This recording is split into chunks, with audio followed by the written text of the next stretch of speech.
আওয়ামী লীগ মাঠে নামতেছে, নানাভাবে চেষ্টা করতেছে, ছোট হোক বড় হোক তাও নামতেছে, সমাজে মিশে যাওয়ার চেষ্টা করতেছে। হ্যাঁ, আবার দেখেন প্রফেসর ইউনূস সরকারের পদত্যাগের দাবিতে আওয়ামী লীগের লিফলেট বিতরণ করতেছে। সে আবার বিসিএস শিক্ষা ক্যাডারের কর্মকর্তা মুকিব মিয়া, পোস্টিং লালমনিরহাটের পাটগ্রামের সরকারি জসিমউদ্দিন আব্দুল গনি কলেজে ইংরেজি বিভাগে, আর লিফলেট বিলাচ্ছে জাতীয় প্রেস ক্লাবের সামনে। আবার ভোরে মিছিল বের করছে।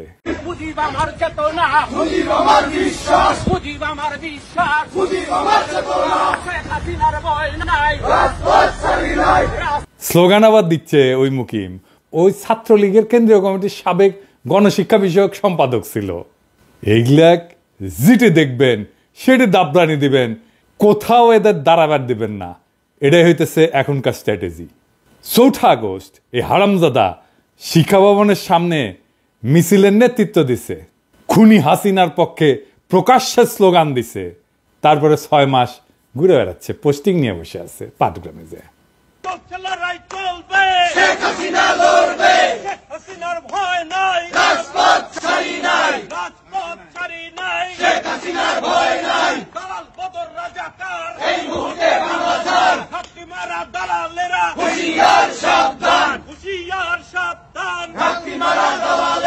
আমার মাটি আমার মা, পাকিস্তান হবে না, পাকিস্তান হবে না, আমার মাটি আমার মা।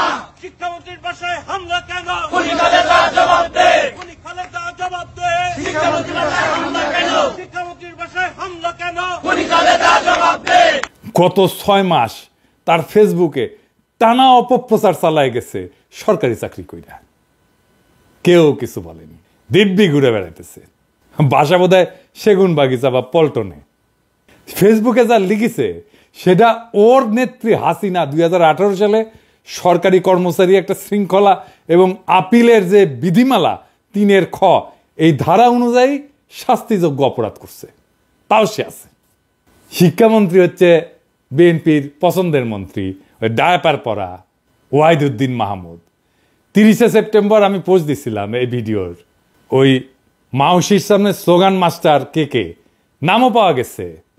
1 নম্বর তরিকুল ইসলাম 35তম বিসিএস, সাদিয়া সুলতানা 35তম বিসিএস, দিদারুল ইসলাম 34তম বিসিএস, আর মুকিব মিয়া যে স্লোগান দেওয়া 33তম বিসিএস, বিজয় কুমার ঘোষ 24তম বিসিএস, স্বরূপ কাহালি 24তম বিসিএস। ওই স্লোগান দিচ্ছে, স্বরূপ কাহালির স্লোগান দিচ্ছে। জাফর আলী 16 বিসিএস। ওই এই প্রোগ্রামের মূল আয়োজক মনিরুল ইসলাম 24 BCS, doctor Enamul Haque 24 BCS. এরা কে কোথায় আমরা জানতে চাই। এই ভিডিওর কমেন্ট বক্সে লিখে দিবেন কে কোথায় আছে জানেন কিনা, তারপরে ওদের ধরেছি। আর ডায়াপার পড়া শিক্ষা উপদেষ্টা এইগুলো যদি চাকরির থাকে তাইলে কলে তোমার খবর আছে কয়ে দিচ্ছি, ডায়াপার টেনে খুলে ফেলবো। এর মধ্যে এই যে মাসুম রেজা ডয়েচে ভেলেকে সাক্ষাৎকার দিছে, দিতেই পারে, কিন্তু শেষে কি কইছে দেখেন, কইছে আমরা যে ছাত্রদের বৈষম্য বিরোধী আন্দোলন করেছিলাম, বৈষম্য দূর করার কথা বলেছিলাম, তার সুযোগ নিয়ে এমন এক শক্তি চলে এসছে যা সম্পূর্ণরূপে বাংলাদেশ বিরোধী, যে বাংলাদেশের স্বাধীনতা মূল ভিত্তি যেগুলা সেগুলার বিরোধী। এইগুলোকে যদি আমরা প্রশ্রয় দিতে থাকি আমরা তাহলে সামনে বাংলাদেশকে হারিয়ে ফেলা ছাড়া আর কিছু দেখি না আমি। ওই করেছিল বৈষম্য বিরোধী আন্দোলন।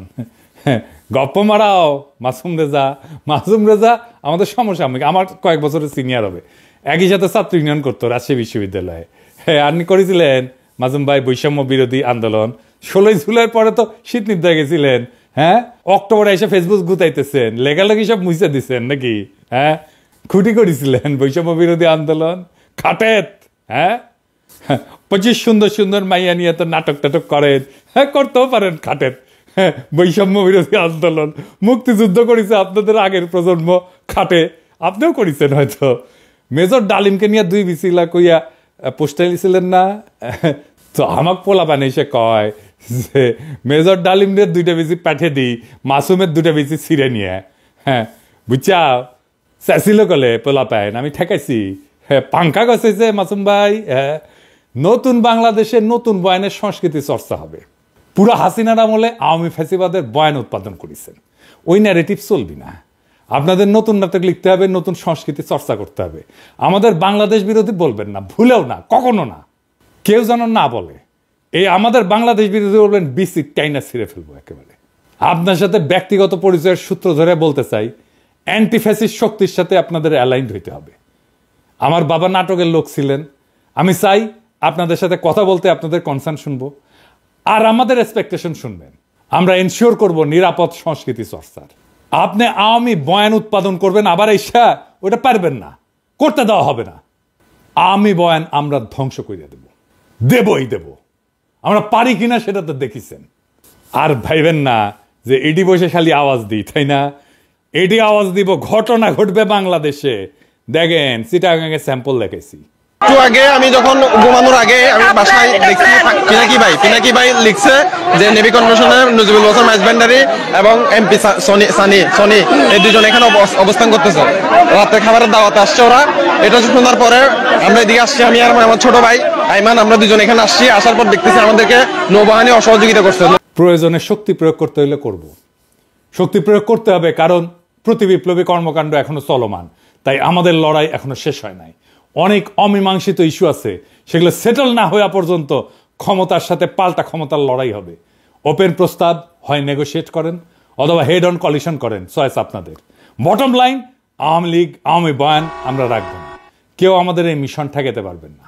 কথা বলেন আমাদের সাথে, নিশ্চিত করব আপনার নিরাপদে সংস্কৃতি চর্চা করবেন। আর যদি ঘাড়তারামি করেন, আর্মি দিয়েও কিছু করতে পারবেন না, কেউ ঠেকাইতে পারবে না আপনাদের। এবার আসেন এই আওয়ামী লীগ নিয়ে আমরা কি করব সেটা নিয়ে একটু আলাপ করি। আওয়ামী লীগ নিয়ে বহুত মানুষ বহুত পেরেশানিতে আছে। ওরে কি নিষিদ্ধ করা ঠিক হবি? আমরা কেমনে তাহলে তাকে নিষিদ্ধ করব? এত বড় একটা রাজনৈতিক দল, আসেন এটা নিয়ে আলাপ করি। আওয়ামী লীগ কেন নিষিদ্ধ করা দরকার এটা নিয়ে নালা আর আলাপ আছে। আওয়ামী লীগের ব্যাপারে আমাদের অনেকের নালিশ আপনারা শুনিছেন যে জুলাই বিপ্লবীরা লীগরে ব্যান করতে চায় এবং বিএনপির কারণে করতে পারতেছে না। এই সরকারের পজিশন কি এই ব্যাপারে? তারা কখনো বলটা পলিটিক্যাল পার্টিগুলোর দিকে দেয়, কখনো ইলেকশন কমিশনের দিকে দেয়, ইলেকশন কমিশন আবার সরকারের দিকে দেয়। এই বল চালাচালি চলিচ্ছে আর কি। ওইদিকে দু একজন অ্যাডভাইজার আবার কইছে যে আওয়ামী লীগ একটা বিশাল ঐতিহ্যবাহী দল, এইটার তো অনেক কর্মী আছে। বিএনপিও আবার কয় এটার তো অনেক কর্মী, এদের কেমনে আমরা নিষিদ্ধ করব, আদর্শকে কেমনে নিষিদ্ধ করা যায়। আবার কেউ এসে কয় আওয়ামী লীগ এটা গোপন সংগঠন হয়ে যাবে। আবার আওয়ামী লীগের লেসপেন্সার, ওই যে দিল্লি স্টার আর মতি আলো, এদের সাথে সরকারের এক অংশের আবার লতকালুতকি হয়। আওয়ামী লীগের প্রভু ভারতের সাথে আবার সরকার বিএনপির উথলা ওটা প্রেম আছে, দেখিচ্ছেন না? রিপাবলিক ডেতে যে একেবারে ধস্তাধস্তি ঢলাঢলি দেখে বাঁচি না। আওয়ামী লীগ জামাতের নিষিদ্ধ করবো, জামাতের নিষিদ্ধ করবো কইতো না, এটা নিয়ে আলাপ দিত। জামাতের ব্যাপারে তার কমপ্লেনটা কি সেটা কইছে? কয় নাই। আজকেও এইভাবে হাসিনা যেভাবে জামাত নিয়ে আলাপ করতো সেইভাবে আওয়ামী লীগ নিয়ে আমরা আলাপ করতেছি, কোনো ডকুমেন্টেশন নাই। পলিটিক্যাল পার্টি হিসেবে ইনভেস্টিগেশন, আমল নামা বানানো এবং সেই মোতাবেক বিচার করার দিকে হাসিনা যেমন জামাতের নিয়ে করে নাই, এখন হাসিনার ব্যাপারেও কেউ করছে না। না সরকার, না বিপ্লবীরা, না রাজনৈতিক দলেরা। অনেকে কয় হাওয়ার উপরে আওয়ামী লীগকে ব্যান করা হবে। এটা সত্য যে হাওয়ার উপরে একটা দলরে ব্যান করা যায় না। তো হাওয়ার উপরে ব্যান করা আর ওয়ারেন্ট ছাড়া গ্রেপ্তার করা আর আদালতে না পাঠায় হাজারাতে আটকায় রাখা একই জিনিস। লিগ্যাল প্রসেসে আওয়ামী লীগকে নিষিদ্ধ করা যায়, কিন্তু সেই লিগ্যাল প্রসেসে নিষিদ্ধ করার পথে কেউ হাঁটিচ্ছে না। তো তাই বলে কি আমরা আওয়ামী লীগকে নিষিদ্ধ করব না? অবশ্যই করব। তবে আমাদের দরকার একটা clear cut documentation. Awami League একটা ফ্যাসিস্ট দল, তারা ফ্যাসিজম কায়েম কইরা দেশের জনতাকে বন্দি করছে, লুটপাট করছে। এইটা স্ট্যাবলিশ করার মতো ডকুমেন্টেশন সরকার বা বিপ্লবীরা এমনকি রাজনৈতিক দলরা দিতে পারছে এখনো পারে নাই। এই ব্যাপারে মন দিতে হবে আমাদের। বিচার বা ব্যান তো পরের মামলা, আপনাদের হাতে তো রাষ্ট্র, এই কাজ তো আপনাদের করতে হবে। আমাদের তো পেট চালানোর জন্য কামলা দিতে হয়। আমার তো বাবার জমিদার ছিল না যে কাজ না করে থাকতে পারবো। ফুল টাইম কাজ করলে দেশে থাকলে করে দিতে পারতাম, দেশে তো আর নিবেন না। আমরা নিশানা দিতে পারি, কোনো গ্রুপ কাজ করলে সাহায্য করতে পারি। এই ডকুমেন্টেশন করলে দেখবেন এবং এই আলাপের শেষে দেখবেন ফ্যাসিবাদও, এমনকি হিটলারের ফ্যাসিবাদ, মুসলিনের ফ্যাসিবাদও হাসিনা শাসনের চাইতে ভালো ছিল। সেই আলাপটাই করি, আসেন। এই ডকুমেন্টেশনে মোট 8টা পয়েন্ট থাকতে পারে। এলা প্রমাণ করা যাবে, ডকুমেন্ট রেডি করা যাবে, খুব বেশি কষ্ট করতে হবে না। আরো কিছু চাইলে যুক্ত করা যেতে পারে। এটা মোটা দাগের ডকুমেন্টেশন। কি কি? এক নম্বর হচ্ছে জয় বাংলা একটা বর্ণবাদী রেসিস্ট একটা স্লোগান। এটা বাঙালি সুপ্রিমেস্ট স্লোগান, এটা সাম্রাজ্যবাদী স্লোগান, এটা বাংলাদেশের সকল জাতি আর ভাষার উপরে হামলার স্লোগান, এটা বাংলাদেশ রাষ্ট্রের সীমানার মধ্যে থাকা যতগুলো ভাষা আছে, যতগুলো জাতি আছে, সবার উপরে বাঙালির দখলদারিত্ব নিশ্চিত করার স্লোগান। সে দখল করে নিতে চায়, সে জয় করতে চায়, এমনকি জাতিসংঘের ইন্টারন্যাশনাল চুক্তিও এটা ভায়োলেশন। এইটাকে ভায়োলেট করে ভারতীয় বাংলার সাথে মিলতে চায়। সোনার বাংলার জিকির কইরা বাংলাদেশকে একটা বর্ণবাদী রাষ্ট্র হিসেবে দেখাইতে থাকে। এইভাবে কট্টর জাতীয়তাবাদী জিকিরের ভিতর দিয়া আওয়ামী লীগ ফ্যাসিজমের 1 নাম্বার শর্ত পূরণ করে। 2 নাম্বার, আওয়ামী লীগ একটা গণতন্ত্র বিরোধী শক্তি। 2008 সালে ইলেকশনের ভিতর দিয়ে ক্ষমতা দখলের পর গণতান্ত্রিক রাজনীতি, জনগণের মিছিল, সমাবেশ, এগুলোর অধিকার অস্বীকার করে আওয়ামী লীগ। ইলেকশনের সিস্টেমকে ধ্বংস করে দেয়, নিজের ক্ষমতাকে নিজেই সে রিনিউ করে, সেলফ রিনিউয়ালের মতো। মানুষের ভোটের দরকার নাই, নিজেই সে একটা সিস্টেম বানায় ফেলে যেটা ভোটের মতো দেখা যায় কিন্তু আসলে ভোট না। জনগণের কনসেন্টের কোনো তোয়াক্কা না কইরা আমলা পুলিশ দিয়া ক্ষমতা দখল করে রাখে। এমনকি এটা আওয়ামী লীগের জন্য নতুন ঘটনা না। 1973 সালের ইলেকশনেও ভোট ডাকাতি করছে, অপোজিশনের ক্যান্ডিডেটকে কিডন্যাপ করছে, এই ইতিহাস আওয়ামী লীগের আছে। এবং তারপরে 1975 সালে সমস্ত পলিটিক্যাল দলকে ব্যান কইরা বাকশাল বানায় মুজিব নিজেকে বাদশাহ, আজীবনের রাজা, প্রেসিডেন্ট ঘোষণা করছিল। হাসিনা যে শেখ মুজিবের এই বাকশাল থেকে বাইর হয়ে আসছে তা না, নামটা দেয়নি বাকশাল, কিন্তু এটা করছে ডাবল বাকশাল। বাকশালের পক্ষে মিডিয়ায় কলাম লেখা হয়েছে, বই ছাপা হয়েছে, হাসিনার বুদ্ধিজীবীরা এই বই ছাপাইছে, কলাম লিখছে।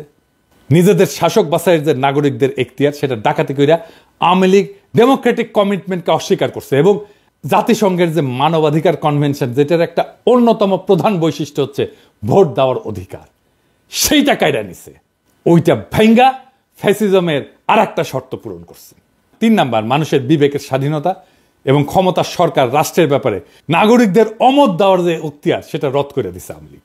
আওয়ামী লীগের ক্ষমতা এবং সরকারের বৈধতা নিয়ে প্রশ্ন করাকে রাষ্ট্রদ্রোহিতা বলছে এবং রাষ্ট্রের বিরুদ্ধে ষড়যন্ত্র হিসেবে দেখাইছে এবং দেখাইয়া নাগরিকদের জেলে ঢুকাইতো শেখ হাসিনার আওয়ামী লীগ।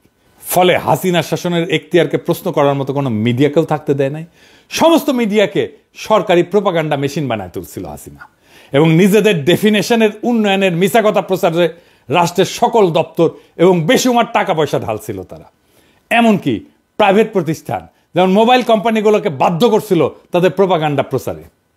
4 নাম্বার, হিটলারের একটা বাহিনী ছিল, গেস্টাপো বাহিনী। ওই রকম বাহিনীর মতো এজেন্সি বানায় হাসিনা জনগণকে বন্দি করছে, যখন খুশি যে কাউকে তুলে নিছে, টর্চার করছে। তার তো জেল ছিলই, যাদেরকে সে জেলে নিতে পারবে না তাদেরকে আনরেজিস্টার্ড জেলে ঢুকায় রাখছে দিনের পর দিন। হরদম গুমফুম চালাইতে থাকছে হাসিনার এজেন্সিগুলা। বিদেশে যে সমস্ত বাংলাদেশি হাসিনার এই টর্চার, গুমখুন, বৈধতা নিয়ে প্রশ্ন করছে, তাদের দেশে থাকা আত্মীয় স্বজনদেরকে জেলে ঢুকাইছে এবং গুমের হুমকি দিয়া বিদেশে থাকা অ্যাক্টিভিস্টদের থামানোর চেষ্টা করছে হাসিনা। এমনকি দুধের শিশুকেও জেলে আটকাইয়ে রেখা তার বাপ মাকে ব্ল্যাকমেল করছে, বাচ্চাকে খাইতে না দিয়া তার বাপ মাকে বাধ্য করার মতো কাম করছে হাসিনার এই এজেন্সি। 5 নাম্বার, রাষ্ট্রের সকল দপ্তরকে দখলের মধ্যে দিয়া সরকারের প্যারালাল কোনো প্রতিষ্ঠান থাকতে দেয় নাই হাসিনা। গুড গভর্নেন্স মানে তার একটা শর্ত আছে। এই গুড গভর্নেন্সের শর্ত হিসেবে সরকারকে চেক দিতে justice system, election commission, local government, parallel প্রতিষ্ঠান বানায় ব্যালেন্স অফ পাওয়ারের স্ট্রাকচার দাঁড় করানো দরকার। পাবলিক সার্ভিসে নিজ দলের কর্মীদের ঢুকেছে। বায়োডাটা নিয়ে যাই কিংবা যখনই যাদের প্রশ্ন করি যে এই ব্যক্তি এরা সুযোগ্য, উনি জিজ্ঞেস করেন এরা কি ছাত্রলীগ করেছে। পুলিশকে দলের একটা আলাদা শাখা বানাইছে, আমরা বলতাম পুলিশ লীগ। পুলিশের মধ্যে আওয়ামী লীগের কর্মী ঢুকাইছে, দলে দলে, 1-2 না। ইলেকশন কমিশনকে দলের এজেন্ট বানাইছে। এমনকি আদালত হাসিনার অধীনে একটা দপ্তর হয়ে গেছে। দলের লোকজনের দেদারসের জজ বানাইছে, হাসিনার হুকুম না মানা জজদের খেদায় দিছে। এই সমস্ত ঘটনার মধ্যে দিয়ে জাস্টিস সিস্টেম এতই সরকারের অধীন হয়ে পড়ে যে পুলিশ বাহিনীর আদালত নামে আজব একটা জিনিস বানায় তারা। পুরা জাস্টিস সিস্টেমকে পুলিশের অধীন দপ্তর হিসাবে এতটাই নর্মাল করে তোলে হাসিনা যে একজন আসামিকে আদালত আর পুলিশের রিমান্ডে পাঠায় না। আপনারা দেখছেন না, পত্রিকায় লিখতেছে পুলিশ রিমান্ডে নিছে, এইভাবে নিউজ লেখা শুরু করে। রিমান্ডে তো পুলিশ নিতে পারে না, রিমান্ডে আদালত পাঠায় পুলিশের কাছে, কিন্তু মিডিয়া লেখে পুলিশ রিমান্ডে নিছে, মানে রিমান্ডে নেওয়ার অধিকার দায়িত্ব এটা নাকি পুলিশের। কি চমৎকার জাস্টিস সিস্টেম। 6 নাম্বার, ফ্যাসিজমের জন্য আদি ইতিহাসের দিকে তাকাই, তাহলে দেখব যে ফ্যাসিবাদের মূল যে তাত্ত্বিক মুসোলিনি ইটালি, তার সাথে হাসিনার আওয়ামী লীগের আরেকটা মিল আছে। মুসোলিনি ক্ষমতা ধরে রাখতে পারতেছিল না এবং সেই জন্য হিটলারের কোলে উঠা নাজি প্রোটেকশনের ক্লায়েন্ট হয়েছিল। একই ফর্মুলায় হাসিনাও ক্ষমতা ধরে রাখতে পারতেছিল না, সে ইন্ডিয়ার কোলে উঠা ইন্ডিয়ার প্রোটেকশনে দখলে রাখছিল বাংলাদেশ। 7 নাম্বার, ফ্যাসিজমকে যদি সাকসেসফুল করতে হয় তাহলে পাবলিক এডুকেশন সিস্টেমে পুরোটা দখল করিয়া মগজ ধোলাই করিয়া দরকারি নাগরিক মন বানাইতে হয়। এই ব্যাপারে হাসিনার তো চেষ্টা তো অন্ত ছিল না। পাঠ্য বই সিলেবাস নিয়ে সে কি করছে সেটা তো দেখছেন। নাগরিকদের মগজ ধোলাই করতে, নয়া জেনারেশনের মন বানাইতে ফ্যাসিজমের দরকার হয় আইকন, রেটরিক, ন্যারেটিভ। হাসিনার ফ্যাসিজমের আইকন হিসেবে তাই সে এবং তার বুদ্ধিজীবীরা তার বাপের ছবি মূর্তিতে সয়লাভ করে ফেলে সারা দেশ। মূর্তিতে চুমা দেওয়া, সালাম করা, প্রণাম করা, এইটা শুরু হয়ে যায়। হাজার হাজার কোটি টাকা জনগণের টাকা আর জায়গা খরচ করে হাসিনা শেখ মুজিবের মূর্তি আর ছবি বসাইতে থাকে। আর রেটরিক ন্যারেটিভ হিসেবে মুক্তিযুদ্ধের চেতনা, সোনার বাংলা, রাজাকার, আলবদর, পাকিস্তানি অত্যাচার, এই সমস্ত বয়ান তৈরি করে। শেখ মুজিবের বক্তৃতা, উন্নয়নের গান বাজাইতে থাকে হরদম। হাসিনার প্রোপাগান্ডা মিডিয়া এমনই নির্লজ্জ যে পদ্মা ব্রিজের মধ্যে একটা ব্রিজ, একটা স্ট্রাকচার, পদ্মা ব্রিজ বানানো নাকি মুক্তিযুদ্ধের সমান একটা ঘটনা। চিন্তা করেন। আর এই পুরা প্যাকেজ ঢুকানো হয় টেক্সট বুকে। বাচ্চাদের স্কুল জিন্দেগি পুরাটাই কাটাইতে বাধ্য করা হয় এই আইকনোগ্রাফি আর বয়ানের ভিতরে। এইগুলো যাতে পুরাপুরি মেমোরিতে ঢুকানো যায়, বাধ্য হয় সবাই মেমোরিতে ঢুকাইতে, সেই দরকারে সমস্ত স্কুল, কলেজ, পরীক্ষা, এগুলো থেকে চাকরির পরীক্ষা তো প্রশ্ন করা হয় এখান থেকে। এমনকি অঙ্কের মতো একটা হার্ডকোর সায়েন্সের ভিতরে শেখ মুজিবকে নিয়ে অঙ্ক করায় হাসিনা। 8 নাম্বার, ফ্যাসিবাদের আর একটা মস্ত নিশানা হইল নিজের পপুলারিটি দেখানো। এটা অবশ্য সেটা দেখানোই, পপুলারিটি থাকার মামলা না। এইটা করার জন্য তারা প্রায় ইলেকশনের বাহানা করে, ইলেকশনের মতো একটা সিস্টেম করে। ঠিকঠাক ইলেকশন দিতে পারে না, কারণ ফ্যাসিজমে তো হারার কোনো আইডিয়া নাই। ইলেকশনে হাইরা ক্ষমতা ছাড়ার ব্যাপারই নেই, ফ্যাসিজমে থাকা সম্ভবই না। আমরা খেয়াল করলে দেখবো শেখ মুজিবুর রহমানের 1973 ইলেকশন, হাসিনার 2014 ইলেকশন, 18 ইলেকশন, 24 ইলেকশন, সমস্ত ইলেকশন স্রেফ বাহানা। এটাকে বলা যায় সেলফ রিনিউয়াল। আমি কইছিলাম হাতমারা নির্বাচন। নাগরিকদের ক্যান্ডিডেট হওয়া বা ভোট দেওয়ার ঘটনা ছিল না মোটেই। আর এই কামে তারা রাষ্ট্রের সকল দপ্তর দখল কইরা পুলিশ, আমলা, প্রশাসন সবকিছু দিয়া এই বাহানা বাস্তবায়ন করছে। ফ্যাসিবাদের যে ক্লাসিক এক্সাম্পল, সেই ক্লাসিক এক্সাম্পলের এই অভিজ্ঞতাগুলো হাসিনা আমাদেরকে দিছে। কিন্তু বাংলাদেশের এই লোকাল ফ্যাসিজমের বাকশালের আরো কিছু নিশানা আছে যেগুলা ক্লাসিক ফ্যাসিজমের বাড়তি, মানে মুফতে পাইছি, বেশি পাইছি আমরা। হাসিনা তো ফ্যাসিজম দিছে, ফ্যাসিজমের বাইরেও আরো কিছু দিছে। কি সেটা? সেই কারণে হাসিনার ফ্যাসিজমটা আদতে হিটলারের ফ্যাসিজমের চাইতেও খারাপ। কেমনে সেটা দেখি। ধরেন ফ্যাসিজমকে যদি আমরা একটা রাজনৈতিক মতবাদ হিসেবে দেখি, সেটার একটা তাত্ত্বিক এবং প্র্যাকটিশনারের নাম হচ্ছে মুসোলিনি, ইটালির, এবং তারপরে হিটলার। তাহলে দেখব যে নিজের দেশ নিয়ে তাদের কিছু ভাবনা ছিল, তাদের একটা বিশাল একটা জাতীয়তাবাদী ইগো ছিল, অহংকার ছিল, একটা ইকোনমিক জার্নি ছিল। মুসোলিনি বা হিটলার দেশের জিডিপি বাড়াইতে মন দিছে। তাদের জুলুমের একটা বড় জমিন ছিল ন্যাশনাল ক্যাপিটাল এবং প্রোডাকশন।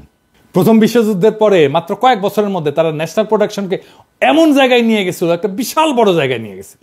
এই কাজে তারা কনসেন্ট্রেশন ক্যাম্পের বন্দীদের শ্রম ইউজ করছে, কিন্তু নিজের দেশের উন্নয়ন, নিজের দেশের উন্নতি তারা প্রচুর করছিল। তাদের একটা বর্ণবাদী গর্ব ছিল যে তারা দেশের জন্য অনেক কাজ করছে। কিন্তু হাসিনা বা মুজিব বাংলাদেশের মানুষকে ঘেন্না করত। তাদের গর্ব হইল তারা বাগদাদ থেকে আসছে। তারাও বর্ণবাদী, কিন্তু এই বর্ণবাদ দেশ বা দেশের মানুষ নিয়ে গর্ব করা না, বরং ঘেন্না করা। এখানে কইতে পারেন যে জিয়া রহমানের দলও তো জাতীয়তাবাদী, ন্যাশনালিস্ট। তাহলে জিয়ার দলের সাথে মুজিবের দলের এই ন্যাশনালিজমের মধ্যে কি তফাৎ? আসেন এটা একটু বুঝে দেখে, এটা খুব চমৎকার একটা বিষয়। হাসিনা বা শেখ মুজিব বাংলাদেশের মানুষকে ঘেন্না করত। তাদের গর্ব হইল তারা বাগদাদ থেকে এখানে আসছে।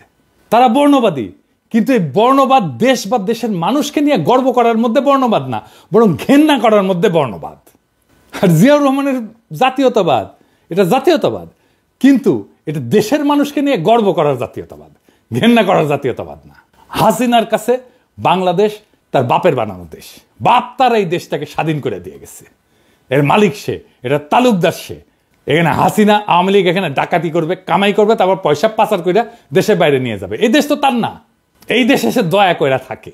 এই কারণে হাসিনার বাকশালে শিল্প উৎপাদন এগুলো লাফায় লাফায় বাড়েনি মুসলিন হিটলারের মতো।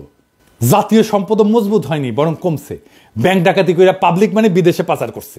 এইভাবে আমরা একটা লোকাল ফ্যাসিজম পাইছি বাকশাল নামে। এইটা শাসনের পদ্ধতি হিসেবে ফ্যাসিবাদ, কিন্তু রাজনৈতিক মতবাদ হিসেবে ফ্যাসিজমের যে একটা কট্টর ন্যাশনালিস্ট একটা দেমাগ অহংকার থাকে সেটা নাই, সেটা গড় হাজির। মুসলিন হিটলার টর্চার জুলুমের ভিতর দিয়ে নিজ দেশকে পাওয়ারফুল করে তুলছে, যুদ্ধের তাগত পয়দা করছে নিজ দেশে। আর হাসিনা উল্টা বাংলাদেশকে জুলুম করছে, কিন্তু আস্তে আস্তে দুর্বল করছে।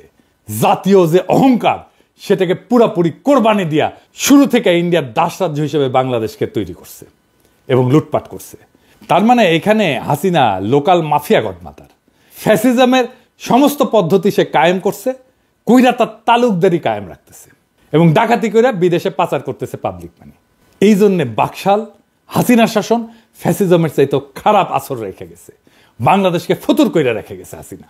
এটা ফ্যাসিজমের তুমুল টর্চার জুলুমের বাইরে বাড়তি খারাপ। ফ্যাসিজমে তো টর্চার জুলুম আছেই, হাসিনার শাসন ফ্যাসিবাদের টর্চার জুলুম চাইতেও অধিক বেশি কিছু, আরো বাড়তি খারাপ। হিটলার মুসলিনি যেখানে তার দেশকে অন্তত ধনী বানাইতে কাজ করছিল, সেইখানে হাসিনা দেশটাকে ফতুর কইরা দিছে। মোটের উপরে বাকশাল এমন একটা রাজনৈতিক বন্দোবস্ত যেটা শাসনের সিস্টেমটা উপনিবেশিক কলোনিয়াল, আর যেটা চালানোর পদ্ধতি ফ্যাসিজম। এই জন্যই নতুন রাজনৈতিক বন্দোবস্ত কথাটা আসছিল। এখন বলেন, নির্বাচন দিলে কি দেশটা ঠিক হবে? আর হবে না। বাংলাদেশের সমস্যা নির্বাচনে কাটবে না। এই আওয়ামী লীগকে রাজনীতি করতে দেওয়া উচিত। যারা আওয়ামী লীগকে রাজনীতি করতে দিতে বলে তারা কি আদৌ রাজনীতি বোঝে? তার মানে রাজনৈতিক বন্দোবস্তটা আমাদের জন্য কত জরুরি দেখেন। পুরো সিস্টেমের খোল নলসে পাল্টাই দিতে হবে। এটা পাল্টাই দিতে না পারলে বাংলাদেশকে ফতুর হওয়া থেকে বাঁচাইতে পারবেন না। ওই একইভাবে বাংলাদেশের সম্পদ লুট হয়ে যেতে থাকবে। এটা থেকে মুক্তির জন্যই জুলাই অগাস্ট বিপ্লবে আমাদের ছাত্ররা, আমাদের সন্তানেরা রক্ত দিছিল। ওইটাকে সফল করে তুলতে হলে বাংলাদেশ রাষ্ট্রের আমূল সংস্কার ছাড়া কোনো উপায় খোলা নাই আমাদের হাতে। ওই রাস্তায় আমাদের যাইতেই হবে, ওটাই আমাদের পথ এবং সেই পথে আমরা হাঁটবো।